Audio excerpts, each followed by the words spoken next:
Bonjour, c'est Sylviana. Je vais vous présenter un livre aujourd'hui, un livre qui s'appelle Les blessures du silence, qui est de Natacha Calestrémé, qui est paru aux éditions Albin Michel en 2018 et il est au prix de 19,90 €.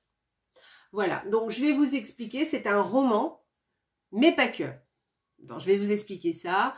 Alors, j'avais vu une conférence, moi, quand il est sorti, je l'ai acheté tout de suite et je l'ai lu en 2018. Je ne l'ai pas lu juste maintenant et ça fait très longtemps que je voulais faire une vidéo. D'ailleurs, j'ai essayé d'en faire une fois et puis je ne sais pas pourquoi. J'avais fait un live et du coup, je l'avais enlevé. Enfin bref, je ne sais plus. Bref, mais en tout cas, voilà, j'ai décidé de faire une vidéo rien que pour ce livre. Parce qu'il me semble intéressant. Le sujet, donc c'est un roman. C'est un couple qui avec des enfants et lui est un pervers narcissique en fait. Et donc il a une emprise sur sa femme et elle sait plus du tout où elle habite. Enfin bon, elle est vraiment, elle est perdue cette pauvre femme. Et du coup, elle disparaît un jour.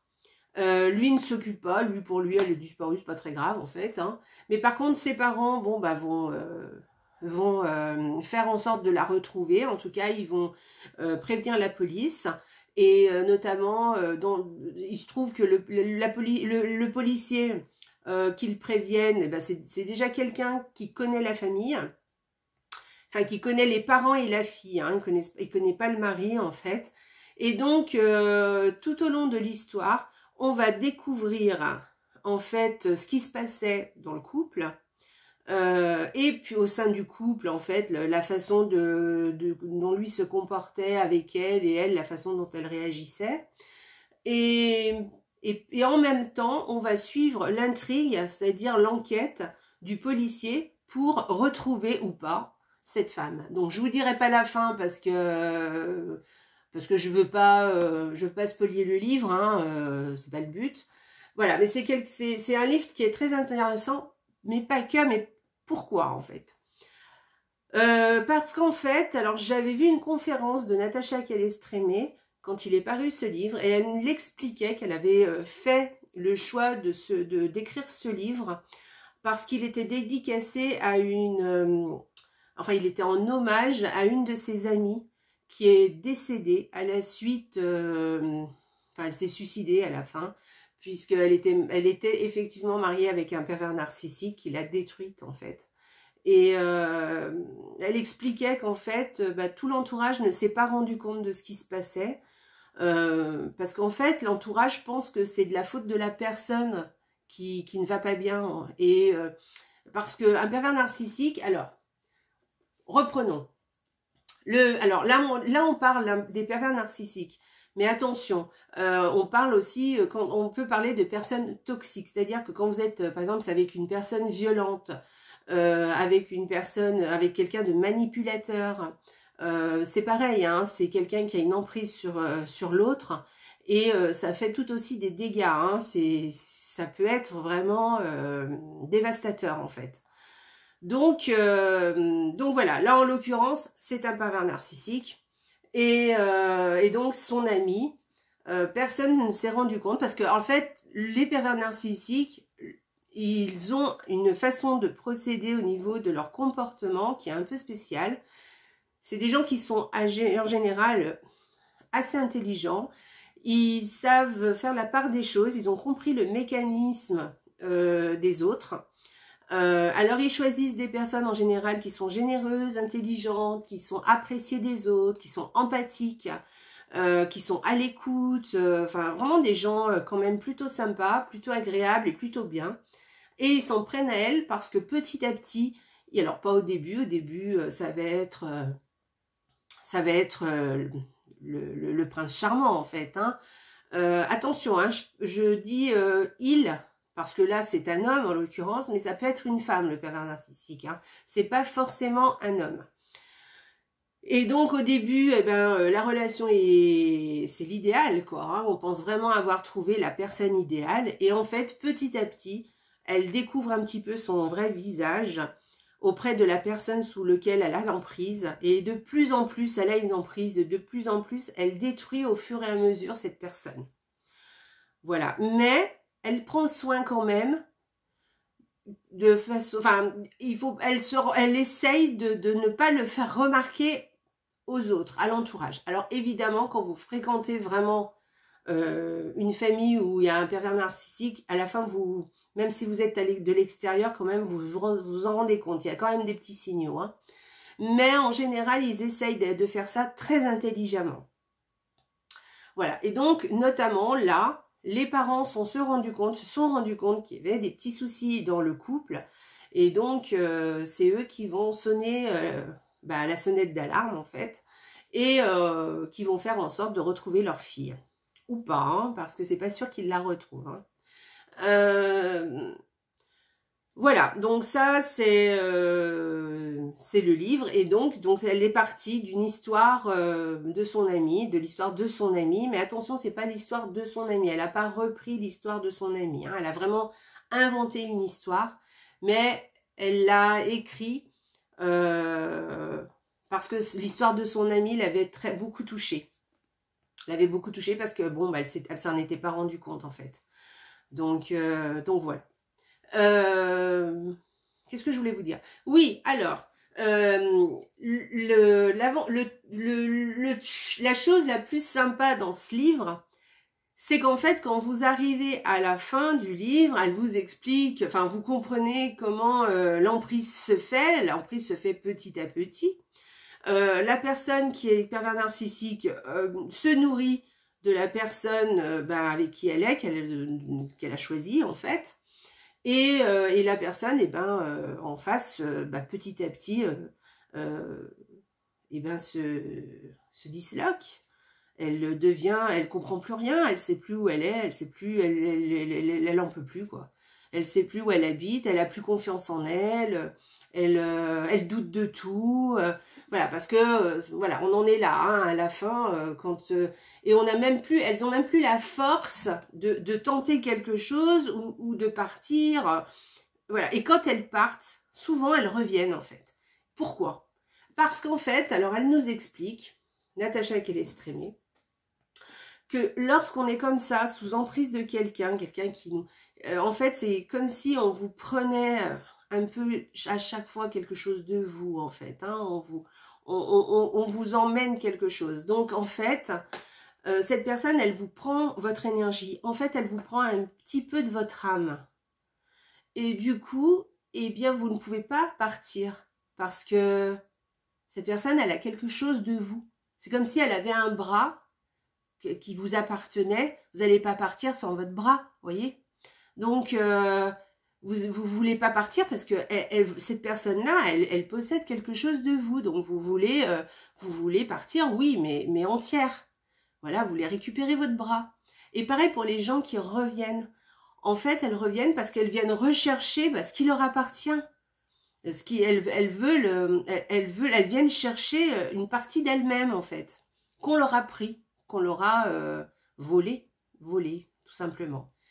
Et à la fin du livre, donc du coup, elle explique un protocole pour récupérer justement ce petit bout d'âme, enfin petit ou gros hein, d'ailleurs, tout dépend, que vous avez laissé à cette personne.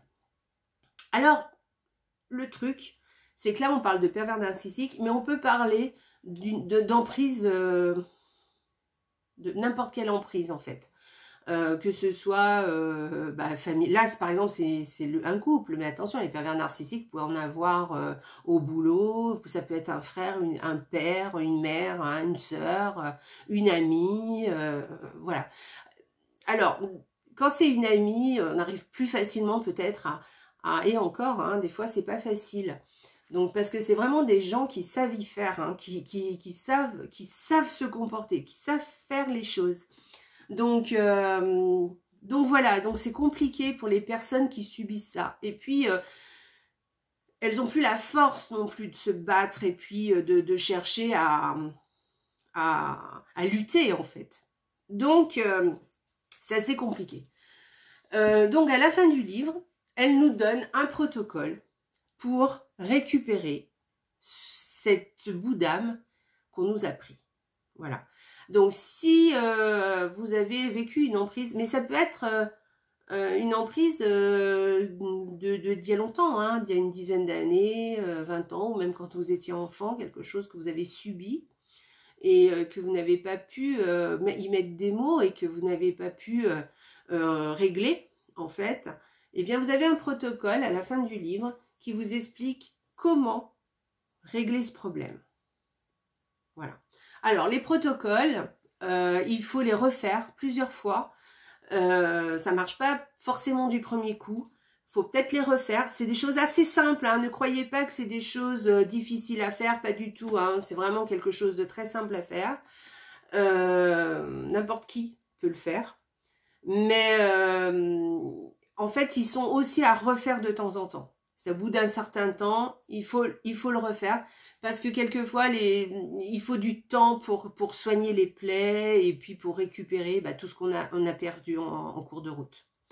Voilà. C'est une façon aussi de se protéger, hein. Le fait de laisser un petit bout d'âme à quelqu'un, hein. C'est aussi une façon de se protéger, hein, de ne pas mourir complètement, en fait.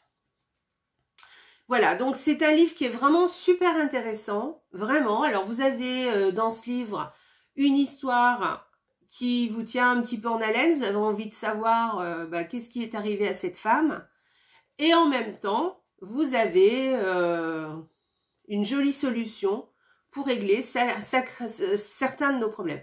On a tous eu des moments où on a été sous emprise de quelqu'un, plus ou moins, hein, évidemment, hein, plus ou moins, d'accord. Mais bon, en général, tout le monde voit un petit peu de quoi on parle. Évidemment, le vrai pervers narcissique, et surtout si vous vivez avec, bon, là c'est vraiment très compliqué, hein. Au boulot aussi, hein, c'est très compliqué, hein. Si vous avez affaire à quelqu'un de toxique au travail, c'est compliqué aussi, hein. Parce qu'on ne peut pas se défaire de quelqu'un comme ça au travail, même si on en a envie, c'est compliqué au boulot, voilà. Et on ne divorce pas tous les 4 matins. Voilà, qu'est-ce que je voulais vous dire? Ah oui, alors je voulais vous dire autre chose. Donc, c'est les blessures du silence. C'est voilà, le titre, on ne comprend pas de quoi on va parler, hein. C'est pas marqué pervers narcissique ou les personnes toxiques ou les emprises, tout ça sur le titre. Donc, on ne comprend pas de quoi on parle.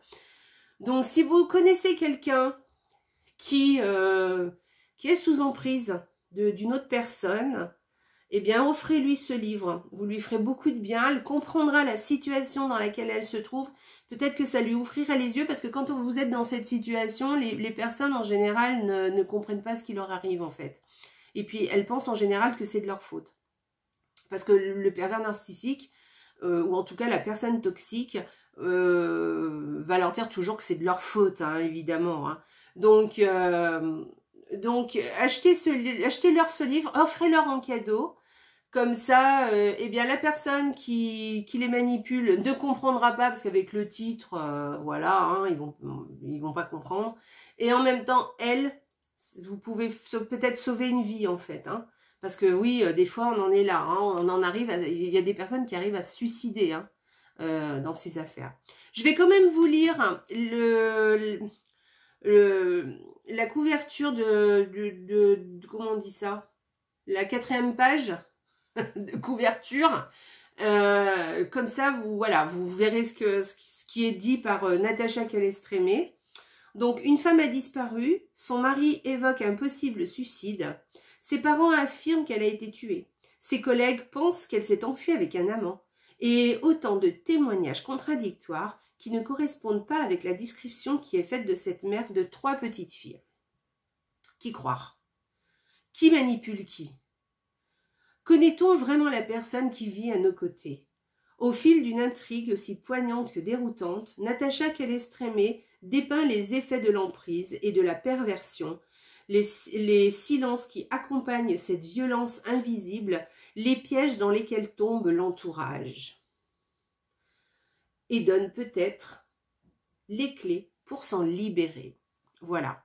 Donc, voilà, c'est un joli livre qui, si vous parle, voilà, moi j'ai beaucoup aimé ce livre. Et la clé pour se libérer effectivement d'une emprise, c'est assez intéressant. Voilà. Et comme je vous dis, bah, si vous avez une personne autour de vous, pensez à ce livre. Comme ça, vous n'avez même pas besoin de parler parce que les gens ne comprennent pas quand vous leur en parlez. Mais ça peut ouvrir les yeux à cette personne et se rendre compte que, ben, en fait, non, c'est pas de sa faute. Tout ça n'est pas de sa faute. Voilà. Eh bien, écoutez, voilà, ma présentation du livre est faite. J'espère que ça vous a plu, j'espère qu'il vous plaît. Si vous l'avez lu, parce qu'il se peut que vous l'ayez lu, eh ben, faites-moi des commentaires. Dites-moi si vous aussi, il vous a plu. Qu'est-ce que vous en avez pensé? Et puis, je reviendrai avec un autre livre de cette auteure parce que j'aime bien ce qu'elle fait. Et je vous en dirai un petit peu plus la prochaine fois. Voilà, je vous fais des gros bisous, je vous embrasse. Et n'oubliez pas, la vie est belle. Au revoir.